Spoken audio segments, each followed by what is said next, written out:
Hi, Trevor here, reflecting on life through music. Thank you for stopping by.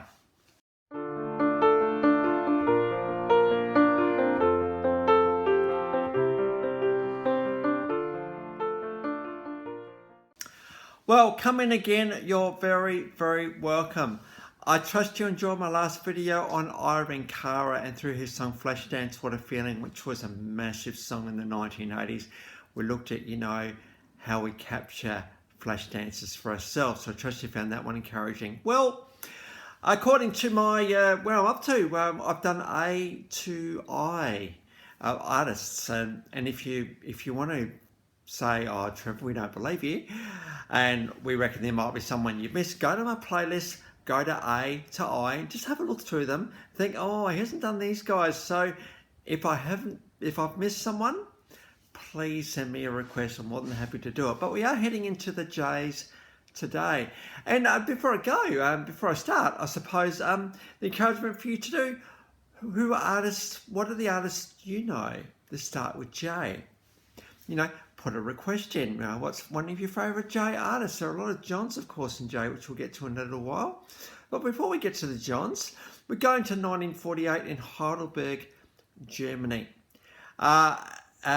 This guy was born in Germany to an American father who was over there on a bit of a editorial kind of tour. And of course, we all know that the Second World War happened from 1939 to 1945, and so it was pretty tenuous over there around 1948. But that's where Jackson Browne, who we're talking about today, was born. Now, Jackson Browne is part of the great American Songbook. This guy is absolutely amazing. He is a very, very talented singer-songwriter and rocker, that is for sure. During the 1960s, he was kind of establishing himself a little bit, and he did get signed to a record label in the early 1970s, and out in 1972 came the album, well, it was a self-titled album, Jackson Browne. And off that particular album, we've got Doctor in My Eyes, sort of one of his well-known ones. One of the songs that you go along to a Jackson Browne concert to hear came all the way off his first album. Bit of a promotional clip on that one. And we could already see, apart from the fact that Jackson has got a very, very good singing voice indeed, very, very good on guitar. His songwriting is very thoughtful, very tender, but also a bit tenuous in places as well, because he has a very, very big social justice slant to his songwriting. And Doctor in My Eyes, very much, he can't, almost like I can't believe what I'm seeing here. So, first album, 1972. One of his early breakthroughs though was a song with the Eagles. He wrote the song, he co-wrote the song with Glenn Frey, Take It Easy. Now this was an absolute classic Eagles song, this one.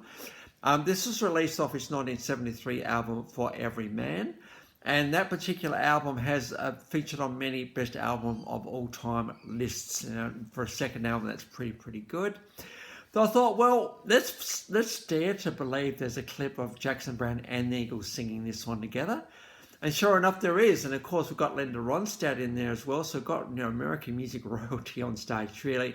Jackson's the one in the white shirt. So he's there singing one of his hits, really, with one of the best bands of all time, the Eagles. Of course, they've got the top and third highest selling albums of all time. So there we go.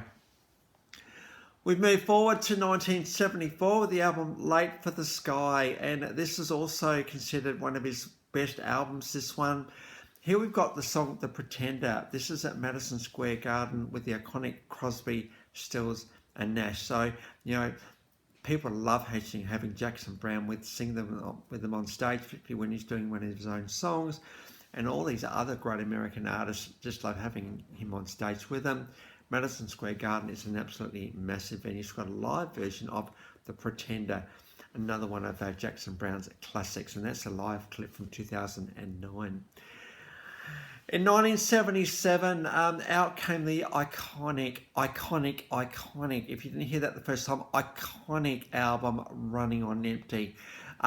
This is recorded both live and a bit of a concept album. Very much explored the behind the scenes of touring, whether songs were recorded in hotels, in the back rooms before a concert, or on a tour bus. Running on Empty was very much a live recorded album in various places, and of course Running on Empty, the title track, is an absolute classic of Jackson Browne's. And I think where I want to go today a little bit, Running on Empty, he talks about chasing his music career. He talks about going from one place to another. He talks about not really knowing where his strength comes from, but he just keeps getting on. The minute you get on stage, it's all pretty cool. But, really... It's a classic case of, you think about running on empty, you think about a car that, is running out of petrol. We all know that when a car gets to empty, now don't quote me on this, but normally there's a little bit of fuel left over, a little bit of allowance, about a few more kilometres just for you to get to that next spot. So if your fuel light comes on though, don't ignore it. That means you're going to go and get some petrol. But you know what, running on empty, there's something exciting about it as well. I remember driving with a client around the hills, and the yellow light came on literally 10 minutes into our drive. And we looked at each other and thought, let's just do it anyway. And sure enough, we got around. It was a little bit of a stress. Yes, it was a little bit exciting. Absolutely. And, we both look on that drive with a little bit of fondness, thinking, hey, we actually made it on the yellow light all the way around. Absolutely. Don't know how much fuel was actually left in the tank at that point, but it was pretty exciting. Running on empty implies that there's not much in reserve. There's not much backing things up. There's not much in the way of plan B, C, D, E, and F. It's just plan A, and that's basically it. How cool it is to live a life this way, a life of, I don't really know what's going to be coming next. In fact, a concert tour could be like, well, we haven't got all the dates booked, but I'm sure the dates will eventuate over time. And, I'm going to Tasmania for a bit of a holiday in a few days, and I've planned it a little bit, but I haven't planned it a lot. I know I've got my accommodation booked, and I've kind of got a bit of an idea of the roads and how long it is between places, but what actually happens on the days, because it's going to be very much a driving road trip holiday around the beautiful Tasmanian island. But I'm sure there'll be things I'll discover on the way that'll be, think, wow, I'm glad I stopped for that bit. Gee, if I hadn't stopped, wonder where that road goes. This whole curiosity around life, because you never know, down the track, we might need that road, we might need that location, we might need it. So the what if scenario of, hey, let's just have a really, really exciting time, and let's not plan too much. Now, obviously, I need to plan a little bit. Like, obviously, I need to get there by plane, I need to get a car when I'm over there. I've booked accommodation in various spots. But, that's basically it. I'm going on the Wilderness train, so I booked that ticket. I'll go down to Port Arthur, I suppose. And but, I'll just rock up there on the day and just have a wander around. Because for me, life is about the day, about the moments, as opposed to planning it too much. Interestingly, the night before I come back, now I'm flying out from Hobart, which is the capital of Tasmania. And as it turns out, I'm staying in a little place called Bickeno the night before. Now, Bickeno is about 2 hours out of Hobart. The plane leaves at 6:30 in the morning. So I'm going to be waking up like 2:30, 3 o'clock in the night and driving on a road I've never driven on in my life. Am I a little bit scared and frightened about it? Well, absolutely. But you know what? My mind is kind of prepared also for the unexpectedness of this. Just realising I've got to be really, really careful, because there could be animals, there could be dark streets, there could be anything going on. I just will have a few more breaks, but it's in my mind and thinking how I'm going to approach that drive already. Sometimes we need to just be cautious with some things which are coming and think, well, what can I do to be extra careful here? I remember driving on Kangaroo Island between 6 and 7 p.m. at night, which you just don't do because it's just animals everywhere. I drove at 40k an hour. So you can do these things if you think about it beforehand. But at the same time, am I excited by this midnight jaunt to Hobart? Well, yeah, I am. And so, you know what, the trip's going to be exhilarating because I haven't planned it too much. I know obviously you look at the what to do in Tasmania websites and you have a bit of a look at that and think, yeah, it's all very lovely, but you know what, I'm just going to do it. I know the great places I want to see. So let's just do them. There's one little spot I am looking forward to going to, a place called Strathgordon. Now, if you look at a map of Tasmania, you'll see down the kind of bottom middle kind of area, there's these big lakes. I've been wanting to see that area ever since I saw them. So that's about a 3-hour drive in and out. So I'm looking forward to seeing that. It is sealed all the way, which is good. But, you know, life is about adventure, isn't it? And there's something about running on empty, just that whole concept of, hey, you know, we're not sure where life is going. It's just, we're just going to go somewhere. We're on an adventure, so that's all that matters. So as we go into 2024, we do make our plans, we set our goals a little bit, but just keep it a little bit loose at the same time. We don't want the year so highly planned that we don't end up enjoying it. So yeah, running on empty is a good little concept, and this song is a pretty rocky song for Jackson Browne as well. There's something about the exhilaration and anticipation of this as well. So trust you find that one encouraging. One of the lines in Running on Empty, you got to do what you can do to keep your love alive. Now, in this particular context, Jackson's talking about his music career and his songwriting. You got to do what you can do to keep your love alive. You're not just going through the motions and just going from one town to another. You're keeping your love alive. And also, you know, relationships, you've got to keep your love alive. And so I trust that will be encouraging for you today.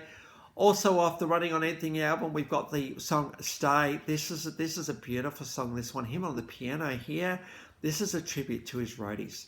You know, they pack him up and set him up, and they're just going from one place to another. So he's giving a beautiful tribute to the roadies. So it's a classic song by Jackson Browne. He's very thoughtful, and he thought, well, let's think about what happens at a concert where we have the before bit, we have the setting up, we have the packing up, we're going from one place to another. So he wrote a song for his roadies. Pretty cool. He's had a few other albums. In 1983, we get in the 1980s, which was a bit more, I suppose the production was a bit crisper. So we got Lawyers and Love. Almost a bit, production we start to get a bit clinical. You know, haven't got the rawness of the 1970s. We get a little bit more slick with our production. Lawyers and Love is a great song. And one of the lines, waiting for World War III while Jesus lay. So 1980s, it was getting a bit tenuous in you know, people were looking at each other through missile sites, and was getting a bit scary. And so this is a bit of a commentary on that. And it's also Lawyers and Love. What are they in love with? Well, he'd argue it's money. And if there are any lawyers out there, obviously, you know, from my own understanding, you guys are amazing, because you know what? You pick up the pieces of humanity, and we really got to thank you for that. But it's a little bit of a song there about also other aspects of it as well.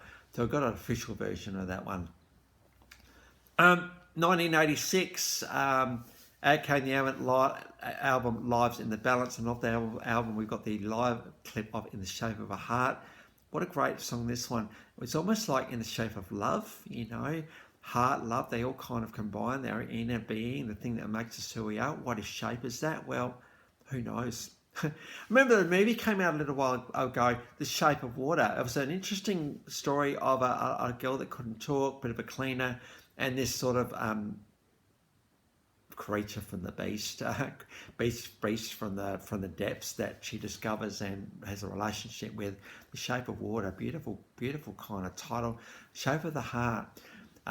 People talk about love, but do we really know what love is? Well, as I've said previously, love is patient and kind. So if in doubt, be patient and kind, and love won't be too far away, particularly when you're thinking about patience and kindness with your significant other. So we've got a live version of In the Shape of a Heart. In 2004, Jackson Browne got inducted into the Rock and Roll Hall of Fame. It was going to be a matter of time before he did that.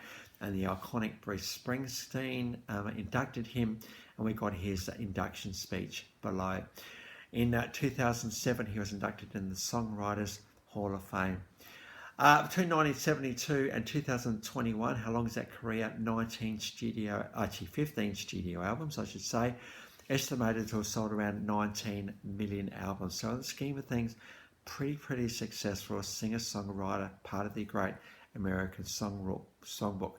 He's received an honorary doctorate of music He's received artistry and social, and in that particular doctorate, they acknowledge his artistry and social justice combination. Harry Chapin Humanitarian Award, American Academy of Achievement, and a Gandhi Peace Prize, just to name a few. When you've got a voice as big as Jackson Browne's, you use your voice to be heard. And so it's great to be acknowledged in all of those ways. Pretty cool indeed. So the links to those 6 clips, 1, 2, 3, 4, 5, 6, hold on, 1, 2, 3, 4, 5, 6, 7, oh, maybe 8. I think it's 8 clips actually. If I'm wrong, just call me out on it. I think it's 8 clips in the description below. I've also included my last video on Irene Cara, so if you want to recap on her, feel free. Well, if you come back for another one, or this is your first time, the Life Reflections in Music, how great to see everybody here. Happy 2024, everybody. As I said, we are moving into the J's now, so if you've got a artist starting with the J, you think, hey, I really hope Trevor does this guy, well, get in early, and you're sure that I do. Obviously there's a Beatle starting with J, and one of the best voices Australia's ever produced, perhaps the world. That's John Farnham. He'll be coming up as well. There's lots of Johns actually, so I'm looking forward to bringing those to you. But next time we're going to go on to American rock music royalty family, and of course you cannot look at the J's without looking at the Jacksons, the Jackson 5. Now, I did a request from Michael Jackson a little while ago. I'm sure when we get to him in M, we'll give him another go. But let's look at him as part of the iconic Jackson 5. So that's where we're going next time. So until then, I'll catch you around. Bye for now.